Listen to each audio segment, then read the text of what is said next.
Hi guys, GSP from GSP Talk Sports here again with another UFC preview. This time it's UFC Fight Night Seattle with my boy Nicholas from Next Gen Productions. I like your Yeah, man. background there, Nicholas. Yeah, man. Yeah, exciting fights. Can't wait for it. Yeah, so getting right into it, it's UFC Seattle, as I said, the hometown of Bruce Lee. I would have heard our boy Really? Adesanya talking about he's going to visit the gravesite after. He's one of the all-time goats. Well, Right. goat to goat. Yeah. Big respect to the guy who started it all, Bruce Lee. Yeah. You would say that he was the first to mix all these styles, and big tribute to him. And RIP also to Chuck Chuck Norris. Yeah. Norris, Yeah. one R.B. of Chuck the Norris, one bro. of the greats as well there. So yeah, so this is UFC Fight Night. We have Adesanya versus Joe Pyfer. Listen, Yeah. when I heard this matchup, I was like, "What really going on here?" Right? Yeah. This on paper is such a mismatch. Yeah. Adesanya ranked number 4 versus Joe Pyfer ranked number 14. Yep. Adesanya is 24-5. Pyfer is 15-3. But we had to take into consideration the former two-time champion. He's coming off 3 consecutive losses, Yeah. right? So he's on a skid, right? And Yeah. listen, I feel UFC just gave him a layup. He was out for Yeah. a year, and they say, "Hey, let me give you, let me give you Joe Yeah. Pyfer." But the next thing about it is we always talk about this up and coming versus the veteran. Joe Pyfer is Exactly. on a bit of a roll. He Yeah. lost to Hermanson, but he's on the up and up. He's a younger, good grappler. We know And Adesanya, he really would have the powerful as longer well. reach. Yeah, He's really yeah, powerful as well. exactly. He has that power. He has that knockout power. Yeah. But the former 5-time title defender, we know he's coming off the losses to Duplessis, to Strickland, to Imolov. So he hasn't been losing to bums. Right. Um, we know he has his good feint, good distancing, good time, and good footwork, but he's not good against the fence. So how do you see this one playing out? Um, Adesanya is one of the first people that I became like a big fan of when I started watching UFC. Like when I came in, he was one of the guys that was on their rise to the title. So I Right. am a Adesanya fan through and through. So for me, I'm always looking and picking Adesanya. I Yeah. am, however, very worried or a bit nervous for the fight in terms of like if he loses this one, this might be it, or at least this might be like really like the sign or signal that this is it here. No shade to Joe Pyfer, but he's not top five, top three He's contender at number this point. 14, yeah. Number Yeah, 14. so but Yeah. it's also a really good platform for Adesanya to showcase some of his skills that brought him to the game and made a lot of us excited to see him in the first place. So my pick is Izzy, but that's just a hard pick. That's just because I'm always gonna pick Izzy no matter who he fighting, and so it is what it is. I hear another rumors. This might be it. This might be his last fight if he loses, etc. I don't know. I just personally like. I really enjoy seeing Israel fight. So whatever he decides to do next, I'm there with him. But there's definitely going to be a bit of a on the edge of my seat kind of situation when I'm watching this one on Saturday. Well, I had to be honest with you. We never spoke about this, but I'm not an Israel Adesanya fan. Really? And I'd have been watching UFC long before, so I'd have seen the likes of Anderson Silva, and Yeah. people always talking about Israel Adesanya is the new and improved version of Anderson Silva. Um, I I I never really liked how he comes about a bit cocky to me. Right. Now, mind you, the man is very skillful. I'm a huge Alex Pereira fan, obviously. So him coming back after the loss against Alex and winning back the title, that for me was heartbreak, right? Yeah. But to talk about that, Alex Pereira has since moved up to light heavyweight, got a title there, and he's moving up to heavyweight. So that is just to tell you, Israel Adesanya would have been able to come back and beat Alex, although Alex has the overall wins against Israel from the Yeah. kickboxing days. it just goes to show that the quality of Israel Adesanya, the man could he's one of the top overall ever. And but I do see him not I'm not picking based on heart. I do see him winning this one, but he has to come back to some sort of semblance of how he was before. If he after this year off he comes back rusty. The last knockout he got against Imamov, it was when he was changing stances. Yeah. And Imamov took advantage of that one time and knocked him out. So he's coming off that loss. Manson, we know their camp would be looking into something like that when he's switching stances and he's a bit vulnerable and stuff. So I have Israel taking it as well. Yeah. But as I said, Joe Pyfer with the power, if he gets his ear against the cage, it's going to be very interesting. Yeah. So anything else on that one before we move on to the co-main? Like I say, like that's I'm going to be on the edge of my seat. I can't wait to see it though, and I agree with you, and that's very similar to what I said, where he has to go back to what brought him to the dance in the first place, and I think he'll be really successful because last night they had live Israel Adesanya fights, and I was watching it and I was like, yeah, this is what we need. This old Adesanya, this very brave, nothing to lose kind of Adesanya, even as he ages out of the industry. And for me, I'm at the point where I came in and saw a young fighter, fell in love with a young fighter, and has now seen him aged out. And as a new, I would say relatively new because I came in the late recent years. It's my first time really going through that experience. So even with him having all these losses coming in, I just say like as a big Adesanya fan, it's very weird place to be, as because when I came in, it was like yes, the fight probably is going to be really difficult, but it's just a matter of time. Yeah. Well, I would have seen those similar things with the likes of BJ Penn, the likes of Frankie Edgar. Jose Aldo, I would have seen those changing of the card. So, but as you rightly said as well, if Adesanya does lose this, it will make it 4 straight losses, and it's hard to see him coming back. He's already set financially and everything. I don't know if he might just hold on for one more fight in the Oceania region, Australia region, like a home fight, and then look to bow out. And he's good on the mic. He's very marketable. So he'll always have a place in the MMA circles anyway. Take it. And moving on to the co-main. This one is a real interesting and exciting one. We have Alexa Grasso versus Macy Barber, right? And Grasso is 16-5. Macy Barber is 15-2. This is in the flyweight category. We know Valentina Shevchenko is the champion. Now, Grasso is coming off a similar skid to Adesanya. She's coming off 3 straight losses.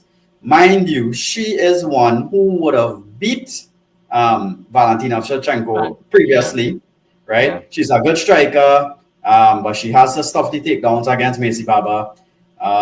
She has a win over Macy Barber, by the way. I think it was about 6 years ago in Macy Barber's second fight. She has a decision win over Macy Barber.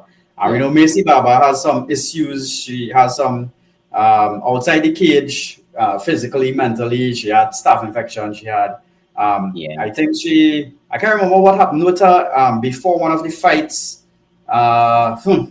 She mentally hasn't been there and physically, but she's good at wrestling. She has good clinch work, and she's going to give Grasso problems. And she's actually on a 7-fight win streak, so everything points towards Macy Barber. How do you see this one playing out? It's similar to Adesanya with Macy Barber on this one. I'm a huge Macy Barber fan. I saw her at the start of her career. I saw her when she came in saying, I'm going to be the youngest female champion, the youngest one to win the belt, etc. And I liked when I saw her saying that, her first couple of fights I saw her, and I was like, okay, all right, I'm going to jump on this train. So, her being the younger fighter, this being a really good chance to prove herself in the title contention race. I'm backing Macy Barber to get this one done. I'm expecting her to proved to be the better all-round mixed martial artist in this one. She is younger by a couple of years. Alexa Grasso is 32, but Yeah. she Macy is on a winning streak while Alexa is on a bit of a skid. So, I really hope what was it, the Valiance of Youth comes Yeah. through with this one. Yeah. She's not the youngest, but like I say, big Macy Baba fan. Love to see her fight in the female enemy circle. So, Well, sorry about that. I actually have Grasso as my pick for this Yeah, one. yeah, Although Messi, as I said, is younger and on the up. I think if Grasso could kind of rediscover some form as well, similar to Adesanya, I see her yeah. stopping the losing streak, and I see her stopping Messi Baba as well. So it would be interesting. It would be interesting to me. Yep. But I have Grasso edging it. Right, Cool. and well, just to talk, the rest of the main card want to highlight is in the welterweight division. We have Michael Chiesa versus Nico Price, Yeah, and this is okay, Michael so Chiesa's retirement fight. good, yeah. Yeah, it's his retirement fight in his home state, so he's getting to Right. retire on his terms. He's a former Ultimate Fighter winner, 16-time veteran. He would have fought the likes of Tony Ferguson, Rafael dos Anjos, Diego Sanchez, Yeah. Carlos Condit, Anthony Pettis, Jorge Masvidal, and he beat some of these guys, by the way. Yeah. How do you see this one going with him and Nico Price, though? I think the better question should be like, do you think this is going to be like a 3 round slugfest? Because when you look at this I is hope obviously so. not for the belt or in contention for Yeah, anything. Both these guys it's an up there exciting in fight, though. age, both of these guys probably just trying to get even Nico Price when I was doing research, he fights like once a year these days. So this is probably his retirement fight. We probably doesn't realize it yet. Mhm. I think the better bet is, do we think we're going to see if 3 rounds of of stand and bang? Because I think that's how this match should go. And if it does, I'm Yeah, going to take the retiree, Michael Chiesa, on this one. Let's see him yeah, slug it I out like for the Chiesa for next this one match. as well. But Michael Chiesa is who I I have like on this Chiesa one. for this one as well, yeah. Yeah, nice one. So, well, recently we had the Evolov versus Murphy. I don't know how you saw that result. Before that, we had the Valios beating Josh Emmett. Yeah. Any thoughts on those two that went recently? I definitely thought with my eyes that I saw Murphy win on the night by on the judges at least. I was wrong, but everywhere looked. Actually, I don't want to lie. He didn't look the best to me, and also it's coming off of the layoff he's been on. He looked good for the layoff he's been on. That's what I want to say. Yeah, the Yeah, amount of yeah. time he's And been on. mind you, he is the wrestler, and he decided to stand and trade with Yeah, Murphy. So and that credit was to the him. weird thing to me. It was quite confusing. And it was Yeah, also confusing with the commentary basically making that one of the biggest point to highlight the entire night. It was like, all right, guys, you get it. Like, we do get it. yeah, We yeah. understand. Yeah. So, But you saw after the fight, though, Murphy appeared that he had a problem with his hip, right? Because he sat down and he was yeah, in a lot I of heard pain. him speaking about that in the corner at some point in time. So, but I can't wait. Hopefully, Evloev fights again soon. Maybe I guess, but for the championship belt, but I doubt it because Dana and they're gonna look at that fight and be like, nah, we're gonna get you one more. Like that playing Joan Silva instead, yeah. Yeah, so or something like that. Or John Yeah. Silver. I heard he's up next, and I heard that's whispers around town that he's up next. So let's see. I If think it's so will he be broken, a champion? He'll be a willing champion, and I like that about him. I think he'll yeah. be a willing champion. I like that about him. Yeah. So I think I wouldn't mind him being champion. And just to touch on as well, so Saturday, April 4th, we have Mr. Money Maikano fighting Duncan. That is our next UFC fight night coming up. Right now, okay. So that's our next good one to look forward to. And then on Oh. April 11th, we have the big 327 Yuri Prohaska versus Olberg and Yeah. Peter Van versus Taera. right? So I'm really looking forward to this Dominic Reyes versus Johnny Walker, Curtis Blades versus that is a Joshua big Cole. card. Yeah. Paulo Costa. I was just thinking about him the other day. Paulo Costa Mhm. versus Azamat Murkazanov. I think I really we should maybe come up with some ideas to maybe do this 327 card on site, but I'm really looking forward to that card. So yeah. To be very Yeah. honest with you, the last couple of cards has been kind of meh. We've been it hasn't been like dead boring, and like I say, whether it is or isn't, I'm gonna watch regardless. But it's just been kind of underwhelming. But you can't all get bangers all day, every day, every week, and expect the big cards to be like 327. 327 seems like it's gonna be a banger.